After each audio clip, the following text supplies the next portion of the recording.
Bismillahirrahmanirrahim. Assalamualaikum warahmatullahi wabarakatuh. Bismillah, alhamdulillah. Wassalatu wassalamu ala rasulillah Sayyidina Muhammad ibn Abdullah wa ala alihi wa sahbihi wa man tabi'ahu bi ihsanin ila yaumil qiyamah. Asyhadu an la ilaha illallah wahdahu la syarika lah. Asyhadu anna Muhammadan abduhu wa rasuluhu la nabiyya ba'dah. Allahumma sholli ala sayyidil Mustafa wa ala alihi wa sahbihi ahli sidqi wal wafa. Wa qala Allah ta'ala fi kitabil karim as-saqul qailin a'udzu billahi minasyaitonir rajim. Bismillahirrahmanirrahim. Ya ayyuhalladzina amanu anfiqu mimma kasabatum wa mimma ajranakum minal ardh.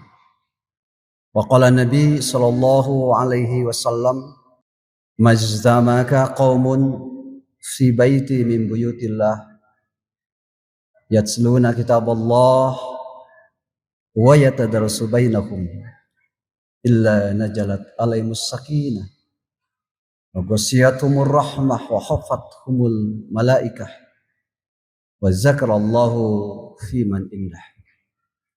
Al-ayah al-hadis sadaqallahul adim wa sadaqa rasul nabiyul karim wa nahnu ala zalika minasy syahidin wasyakirin walhamdulillahi rabbil alamin.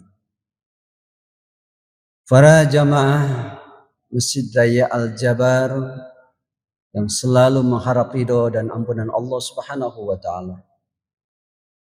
Bersyukur hanya kepada Allah lisan kita dan mengucapkan alhamdulillahi rabbil alamin, dan senantiasa bersalawat kepada baginda Rasulullah sallallahu alaihi wasallam. Allahumma sholli ala sayyidina Muhammad wa ala ali sayyidina Muhammad.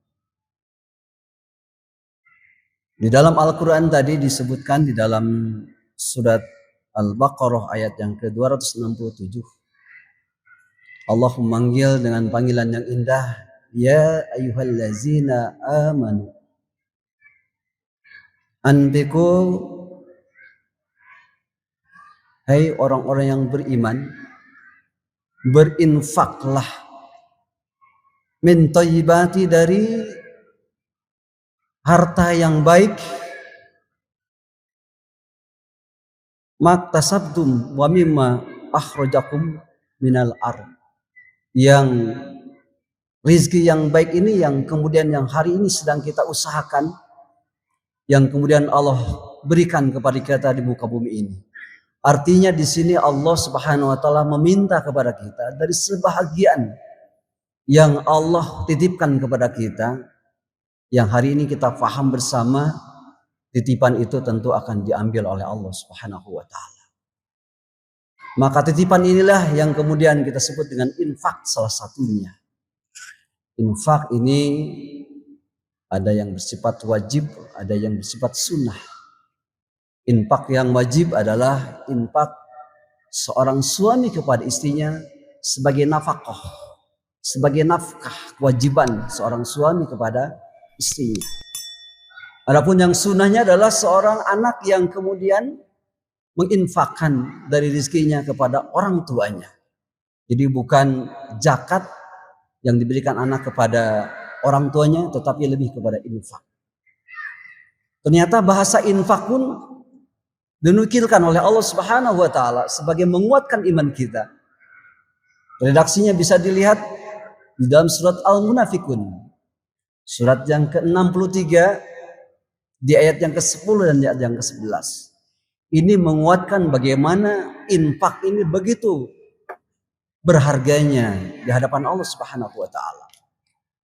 Redaksi ayatnya adalah wa anfiqu mimma razaqnakum.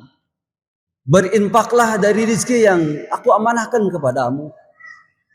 Min qabli, sebelum ayya'tiya hadakul maut. Sebelum datangnya kematian kepada kita, dan yakin kematian ini adalah salah satu nasihat.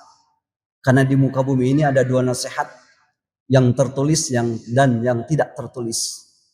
Nasihat yang tertulis adalah kalamullah, Al-Quran. dan nasihat yang tidak tertulis adalah kematian. Maka di sini diungkapkan min qabli ayyati ahadakul maut, sebelum datangnya kematian kepada kita. Fayaqula, mereka berkata, Rabbi laula akhartani, ya Rabbi, jangan engkau ambil nyawaku, akhirkanlah nyawaku. Ila ajalin qarib, sampai dekat ajalku. Dan aku ingin mengatakan fasaddaqo, dan di sinilah kata sedekah. Ternyata kata sedekah itu menjadi kata yang sangat diucapkan dan bukan kata-kata yang lain ketika kita akan dicabut nyawa kita di hadapan Allah Subhanahu wa taala. Bukan haji, bukan saum, bukan sholat, tapi ternyata sedekah. Fasaddaqo wa akum minas sholihin. Dan aku ini masih ingin menjadi orang yang saleh dan akan selalu melakukan kebaikan-kebaikan. Tapi ternyata Allah kemudian tidak ada pilihan di saat ketika ajal sudah datang kepada kita. Apa pesan Allah kepada kita? Wala yu'akhirallahu nafsan idza ajalah. Dan aku sekali-kali tidak akan mengakhirkannya.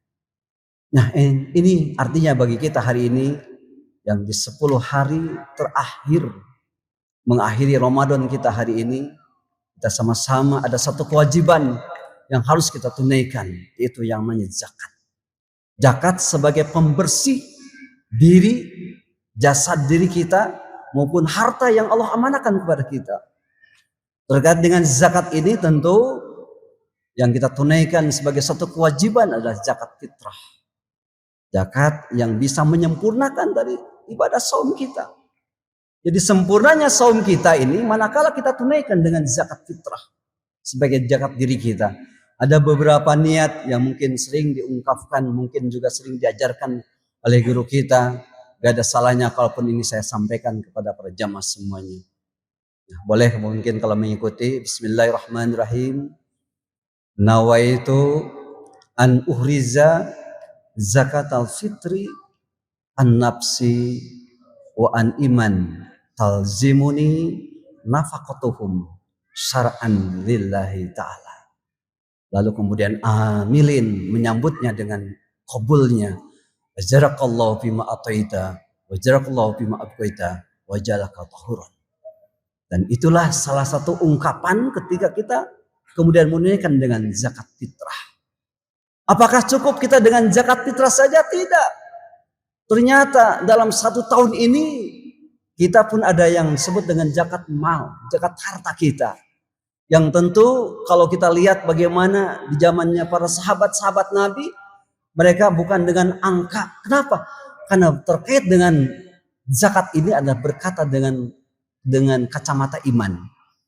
Jadi kalau dengan kacamata angka sering barangkali orang menghitung.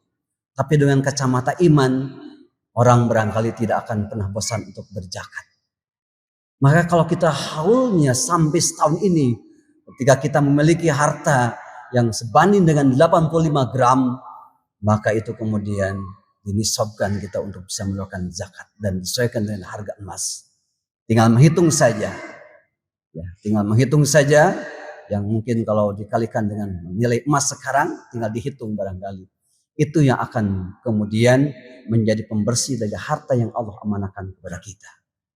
Maka kemudian zakat yang kita keluarkan tadi, yang nominalnya mungkin kalau hitungannya hanya 2,5%. Hanya 2,5% hitungannya. Itu pun kalau dihitung-hitung dengan hitung-hitung Allah, ternyata hitungan Allah itu dahsyat. Sebagaimana Allah mengungkapkan ini sebagai suatu motivasi bagi kita semuanya. Allah mengingatkan kepada kita di dalam surat 6, surat Al-An'am, di ayat yang ke-160 Allah ungkapkan.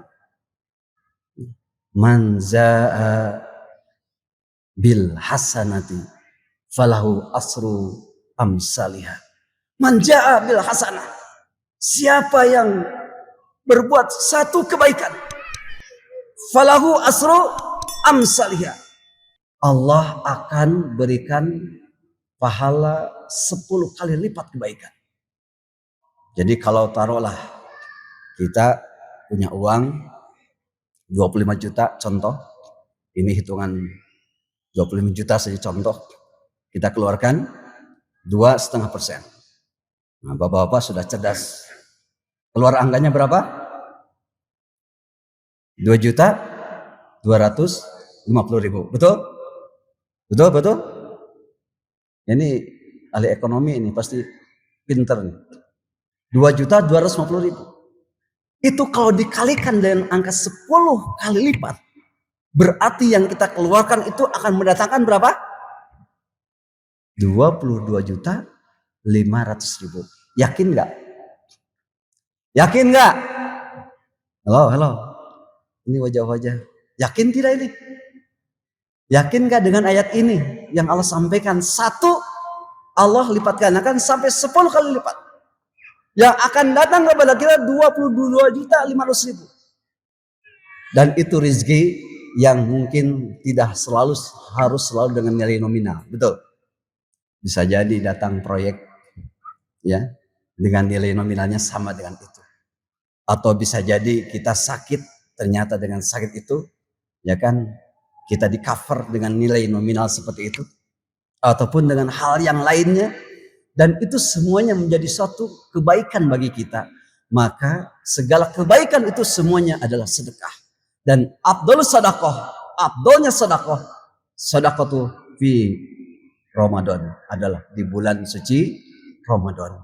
Maka bagi kita hari ini, di 10 hari terakhir, selain kita menghidupkan kita dengan malamnya, dengan itikafnya, dengan niat kita nawaitu an itikafa fi hadal masjid al-jabar sunnatalillahi ta'ala, maka ada momen yang terindah bagi kita di saat ketika kita nanti tunaikan dua hal tadi, itu zakat fitrah dan zakat mal. Yang terakhir apa yang saya sampaikan, apa sih hikmahnya orang yang sudah mengeluarkan zakat? Apa hikmahnya? Hikmah yang pertama, orang yang berzakat ini adalah mensucikan jiwa manusia dari penyakit-penyakit kikir, penyakit-penyakit pelit, penyakit-penyakit tamak, penyakit-penyakit rakus. Bukankah Allah ungkapkan di dalam surat Al-Baqarah, fi qulubihim maradun fazada humullahu maradu. Fi qulubihim, di dalam hati mereka itu ada marad, ada penyakit. Dan penyakit tadi kikir, pelit, tamak, rakus, itu penyakit hati. Ketika penyakit itu tidak kita obati dengan berzakat, apa kata Allah? Fazada humullahu marado. Allah akan tambah-tambah orang yang merasa dirinya masih memiliki, masih kurang dan kurang. Sehingga menghalalkan segala cara untuk mencapai tujuan. Itulah yang disebut dengan namanya korupsi. Betul? Betul? Orang yang korupsi itu bukan orang yang miskin. Maaf. Orang yang kaya, yang tamak, yang dia tidak pernah, yang tidak merasa cukup yang Allah berikan kepadanya. Hikmah yang kedua adalah membantu orang-orang miskin dalam memenuhi kebutuhan orang-orang yang mengalami kekurangan. Dan ini semuanya adalah salah satu di antara kita bisa membantu orang-orang yang fakir dan miskin. Ini membuat mereka itu bahagia, membuat mereka itu bisa senang, dan ketika mereka senang itulah salah satu ungkapan kebahagiaan ketika kita bisa berbagi dengan sesama. Dan hikmah yang ketiga adalah dengan menegakkan kemaslahatan yang itu semuanya bisa membawa dampak kemaslahan bagi umat. Dan di situ tidak ada lagi jurang terjadinya penumpukan harta. Kenapa? Karena harta si kaya itu sudah terbagi dengan hartanya si miskin. Ini hikmah daripada kita menunaikan zakat. Baik zakat fitrah maupun dengan zakat mal. Semoga para jamaah semuanya yang hari ini kita mulai dengan itikaf, ada kewajiban yang kita tunaikan pada saat nanti. Mudah-mudahan Allah lapangkan rezekinya, Allah luaskan kehidupannya. Dan tentu harapannya mudah-mudahan ibadah Ramadan kita sampai di hari yang ke-20 ini diterima oleh Allah Subhanahu wa taala. Demikian yang sampaikan, kurang lebih mohon maaf. Wallahu muwaffiq ila muthariq. Assalamualaikum warahmatullahi wabarakatuh.